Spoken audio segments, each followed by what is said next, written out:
প্রতিনিধি দল এই মুহূর্তে যমুনায় না যে আমরা আমাদের আন্দোলন যমুনা অভিমুখে যে যাওয়ার কথা সেটি আপাতত স্থগিত আছে। আমাদের আজিজি স্যারের নেতৃত্বে একটি উচ্চ পর্যায়ের প্রতিনিধি দল মন্ত্রণালয়ে এখন অবস্থান করছে।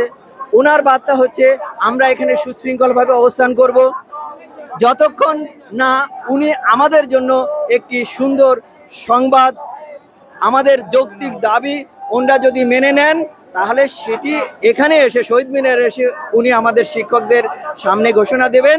আমরা যে যার মতো খুশি মনে বাড়ি ফিরে যাব। আমরা কখন গেছে আমাদের প্রতিনিধি দল এই 10টার আগে গেছে, 10টার দিকে গেছে। কয়জন গেছে? 6 জনের মতো গেছে, 6 জনের কিছু বেশি কম গেছে। আপনাদের আশানুরূপ সিদ্ধান্ত না আসলে তখন আপনারা আমাদের আশানুরূপ সিদ্ধান্ত যদি না হয়, ন্যূনতম আশানুরূপ সিদ্ধান্ত না হলে বাংলাদেশের কোনো শক্তি আজকে যমুনা ব্লকের যে আমাদের কর্মসূচি আছে যমুনা অভিমুখে যাত্রা এটা ঠেকাতে পারবে না। এটা আমরা যে কোনো প্রকারে বাস্তবায়ন করব। সেটার জন্য আমাদের যদি আরো 10 জন শিক্ষকের রক্ত ঝরে, আমাদের শিক্ষকরা যদি শহীদ হয় হবে।